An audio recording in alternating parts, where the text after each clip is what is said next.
A symbol, a poetic symbol of rapacity, which is part of all our human nature. The rapacity? The rapacity, yeah. What do you mean, sir? I mean the way we use each other in a devouring way in our progress through life. Larry Shannon has also had his vision of the predatory god, the god of lightning and thunder. Which way is the sea? It's right down there. I can feel it and smell it. It's the cradle of life. I call this a dramatic poem, more a dramatic poem than a play.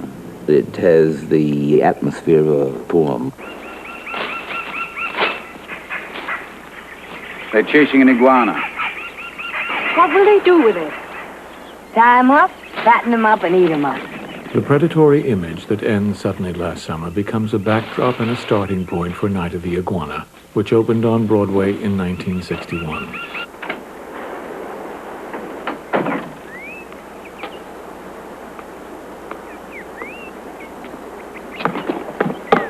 Shannon is a defrocked minister with a weakness for booze and young girls. Step in this room. Don't you step over that threshold. Don't complicate my life. I've got a fever. Larry, watch out. You're walking on broken glass. Who saw you come in here? Nobody but an iguana. Now get up off your knees. It's indecent. Now sit down over there. I want to explain something to you. I'm sorry to tell you that you're as dangerous as you're young and lovely, and gives you this destructive potential over a destructible man. You're going to marry me, Larry. Oh, Lord, no. And nothing could be worse for a girl in your unstable condition to be mixed up with a man in my unstable condition. Because two people in unstable conditions are... You're walking barefoot on more glass. You won't leave me alone. All right, I'll do it too. I'll walk on glass, and I'll bleed to death with you. No, you will do this. You will get out of my room and out of my life. The best male part I have written was the Reverend T. Lawrence Shannon in Night of the Iguana. In the portrait of Shannon, I think I've drawn a male equivalent, almost, of a Blanche Dubois. I got to break the chain. No. Now, wait. There, I have it. Thank you. It's yours. You keep it. Where are you going? Long swim to China. Mrs. Ford, stop him! Mrs. Ford! Shannon, tied up like the iguana, seems like him, a victim of appetites. His dilemma is to be both predator and prey. And I'm a no-good bastard, laid to the drink. I'm a bad drunk. Drink isn't your problem, Mr. Shannon. And what is my problem, Miss Jelks? The oldest one in the world. The need to believe in someone or something. Here you had a very wise combination of people, almost the Janus side of one another, the male and female, in which sensuality and a sense of God were intermixed in a way that Tennessee always sought for. It immediately impressed me as possibly being the most advanced work that he had written. What are you doing? Untying you. Why? Why now? I think the spook is exorcised, Mr. Shannon. You've ceased to struggle. And acceptance of life is surely the first requisite for living it. She has come to terms of a kind with life. She's a very, very modest person, Hannah. And in that sense, to me, a very beautiful person. Oh, yes. I had a spook like yours once. I just had a different name for him. I used to call him the Blue Devil. And oh, we had quite a contest between us. Which you won? I couldn't afford to lose. I meant Hannah almost as the definition of what I think is most beautiful spiritually in a person and still believable in a person. He's still struggling. Yes. He's got to the end of his rope. And any further he cannot get. Mr. Shannon, cut him loose. All right. We'll play God tonight like kids play houses with old broken crates and boxes. We'll cut the damned lizard loose so that he can go back to his bushes, because God won't do it, and we are playing God here tonight. The characters are like living beings to me. Until I have created them as fully as I can create them, they're still going with me. Once I'm totally satisfied, then they have their own lives to lead without me. I knew you'd do that. Williams allowed characters to escape him. I think that's the sign of a great dramatist. Williams allows his unconscious to run free, and the characters therefore develop a fullness in a life that's not controlled entirely by an author. And that's what gives us a sense of poetry and metaphor, and that he's touching something subterranean and deep. Creating and freeing the characters in Night of the Iguana took 2.5 years of writing, readings, rehearsals, and revisions. It was Williams' last successful collaboration for the Broadway stage. Tennessee sent me an 11-page, one-act play called The Night of the Iguana.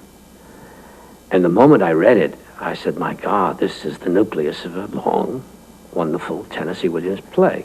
The period of reworking it and rewriting it was kind of difficult. He would give me 4 sets of revisions. And he said, well, why don't you take the best of each one, which was a mighty task, you know. I said, well, don't you think you'd want to do that? No, I want to see what you do. So I would do it, and I would give it to him, and he would consider it, and then he would come up with his own version of that. Where are you? Dear Grandfather, right here. It's finished. Quick, before I forget it. Pencil and paper. Hurry, please. The Night of the Iguana has the most personal elements and preserves his poetic sense and his soul quality to a degree that none of the other plays have. How calmly does the olive branch observe the sky begin to blanch, without a cry, without a prayer, with no betrayal of despair. Oh, courage!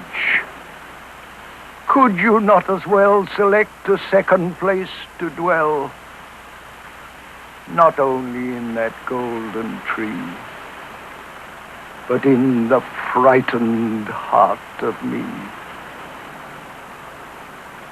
Have you got that, Hannah? Yes, Grandfather. All of it? Every word. Is it good? Beautiful, Grandfather. Oh, Grandfather, I'm so happy for you.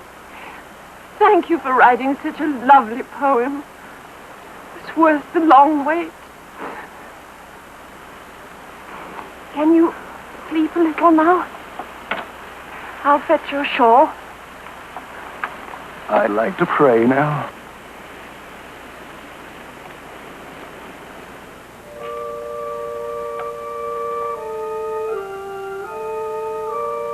The characters, they are my life. I have a little life outside of them, but I hope that now, after the Night of the Iguana opens, I will take a rest and try to live a little more as a person outside the theater. Oh, God. Please, can't we stop now?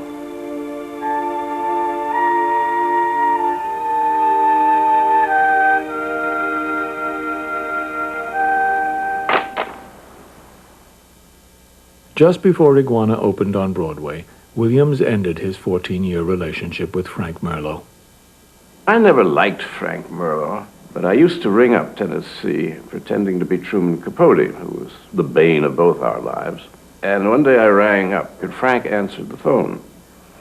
And I didn't know who'd answer. I said, "Tennessee, this is Truman." And I began to talk to Truman. And suddenly Frank is stuck. "I'm so glad you called, Truman. I'm so glad you called. This son of a bitch is not going to take me to Europe this one. I know he's not going to take me." And so forth, and pours into what he thinks is Truman Capote's malicious ear all of his loathing of Tennessee. It just seemed dumb. Plain old-fashioned dumb. Because he wasn't going to find anyone better, God knows. And it just didn't make any sense. Tennessee was convinced that Frankie was trying to murder him. He was trying to kill him. No, I don't know where that paranoia came from. when your faculties are numbed with, and what he took was just deadly. I would see him wake up in the morning, swill down is the way I can say it, several sleeping pills with half a glass of whiskey.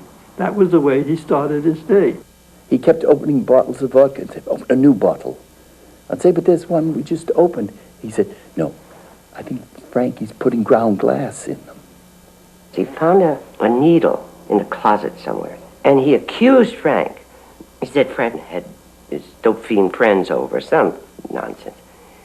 Well, it turned out that needle was the needle that Frank used to give 10 his vitamin injections. Now, this was proven to him, and I said, and you still don't believe it, do you, Ted? And he laughed that crazy laugh. He knew it, you know, but he just... Frankie became ill. He got cancer. He smoked 3 packs a day. The Bird, you know, was a strange character in many ways. He was very romantic in the great literary sense.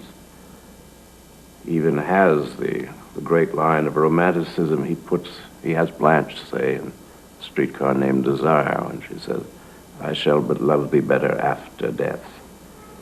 A line that haunted Tennessee, and he went on and on about Kip, his first great love, and then Frank, whom he had given up on. They really had fallen out. Suddenly, there's the deathbed coming up, and the Bird is in his funereal element. I found it extremely morbid, but at least he was there at the end, which was good for him, good for Frank. Tennessee said to Frankie, Frankie, would you rather I left, you know, because you seem so restless. Am I disturbing you? Frankie just waved his hand and said, oh, no, I'm used to you. The portrait Williams painted of Merlot in their early days together is the best known of his many paintings, and on the back of a photograph of his friend he wrote this message: when your candle burns low, you've got to believe that the last light shows you something besides the progress of darkness. The 60s was a bad period for me. I had failure after failure. Failures that many critics took delight in noting.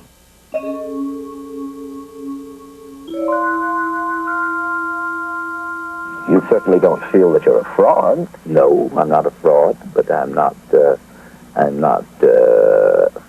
kind of writer that I want to be.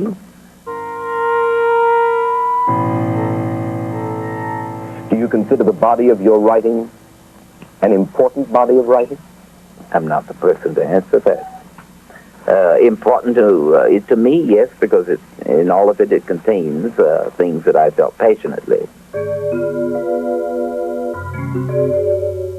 Do you feel yourself, for instance, as important a writer as a Hemingway or a Faulkner? No. You don't really? No, I don't. Certainly not. Why? Why, because I just don't, Mike. Why should I?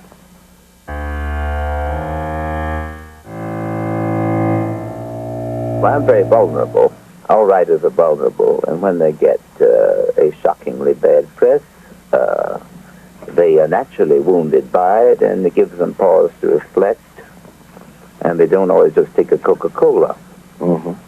You must remember that he had the most vicious press of almost any American writer I can think of. Fag baiting was at its peak in the 50s when he was at his peak, and has never given up, actually. In 1966, the chief drama critic for the New York Times argued that the 3 leading dramatists of the day, prevented by social mores from writing about their own homosexual experience, could not help distorting their heterosexual characters. You can follow this along very nicely. White people can't write about blacks, blacks can't write about whites, men can't write about women, women can't write about men. You just follow it logically to its imbecile extreme.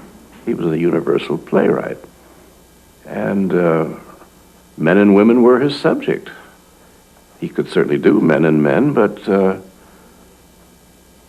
why limit? I think that for Williams to have entered the mind of Blanche Dubois as a woman made for a much more interesting character than if Blanche had been a gay character. And he had nothing much to say on the subject. I mean, He was dealing with love, not gender. By the end of the 60s, bashing Williams in the press became so popular that Life magazine took out a full-page ad in the New York Times, condemning him as a way of boosting their sales. But he continued to write. His favorite work from the years after Iguana was his two-character play. He revised it several times and saw it through a number of productions, changing titles twice in the process. This is a play written in a desperate condition and about the ultimate desperations. The two characters, a brother and a sister, are actors who work and live together in a straitjacket of dependency. Stay here, all alone. I leave here now, and I'll never come back to this house again. I'll go, and go away. I'll wait. For what? For you. That'll be a long wait. I'm leaving now. Goodbye. Come back soon. Don't be long. I stand here. Move not a step further. Impossible without her. And behind me I feel the house. It seems to be breathing, a faint, warm breath on my back. I feel it the way you feel a loved person standing close behind you. Yes, I'm already defeated. The house is so old, so faded, so warm that yes, it seems to be breathing. It seems to be whispering to me. You can't go. Give up. Come in and stay. Such a gentle command. What do I do? Naturally, I obey.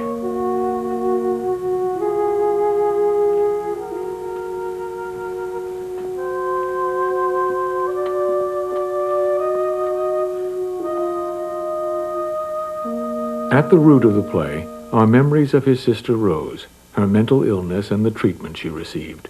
Memories that fed Williams's own fear of madness. And she came into my bedroom and she said, "Tom, we must all die together." And I didn't appeal to me. I wanted to go on living and writing. In 1937, she was committed to the state asylum in Farmington, Missouri. But it resulted in a lobotomy. In the 60s, fearful that his sanity, like hers, would buckle, he visited the infamous Dr. Feelgood, a physician well known for prescribing amphetamines and tranquilizers to the rich and famous. I stole one of these capsules, you see, not being a fool. I flew off to my doctor and said, "Quickly analyze this. What is Tennessee up to?" And the next day, the doctor admitted, he said, "My God, Mr. Justice, it's very dangerous. He's taking enormous amount of uppers with downers and God knows what. I mean, a cocktail that will affect his brain forever, and terribly dangerous." He would fall down sometimes, and we'd be going to a restaurant and going to sit down, and he'd fall down. And it was always, he brushed it off. And then the doctor said, "You've absolutely got to be hospitalized," which of course Tennessee refused to do.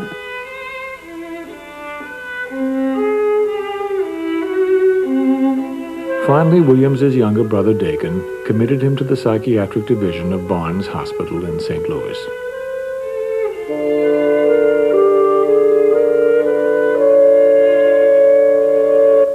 Tennessee liked to tell the story in the last years of his life, how after he got out of the bin where his brother had put him for his own good, and he'd given up the drink and the pills, and he said, "You know, Goa, I slept through the 60s. And he then has me say, well, Bird, you didn't miss a thing. But Tennessee never added what I went on to say. But if you missed the 60s, Bird, I don't know what you're going to do with the 70s. He's spoken to us often in his plays, but rarely on television. Will you welcome a great dramatist, Mr. Tennessee Williams?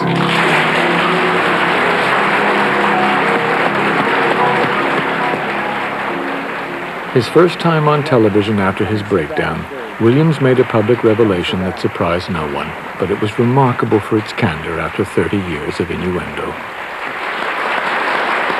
Has your own life influenced all of the things you've written a great deal? People say they can see you in your plays, and they can see your Well, family. I'm very personal as a writer, yes. I don't mean to be, I just am. Unavoidably. How about the homosexuality and so on? Does everybody live with that too? Homosexuality.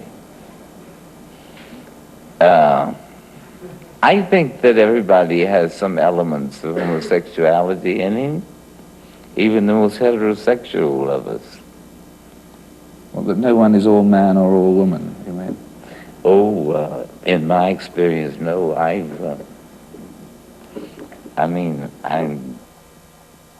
don't want to be involved in some sort of scandal. But I've covered the waterfront. In the atmosphere of greater freedom created by the gay rights movement of the late 60s, Williams premiered his one-act play, Confessional, soon expanded into the full-length work Small Craft Warnings. I've lost the capacity for being surprised. So completely lost it that if I woke in my bedroom late some night and saw that fantastic fish swimming right over my head, I wouldn't be really surprised. In Small Craft Warnings, there's a terrible speech which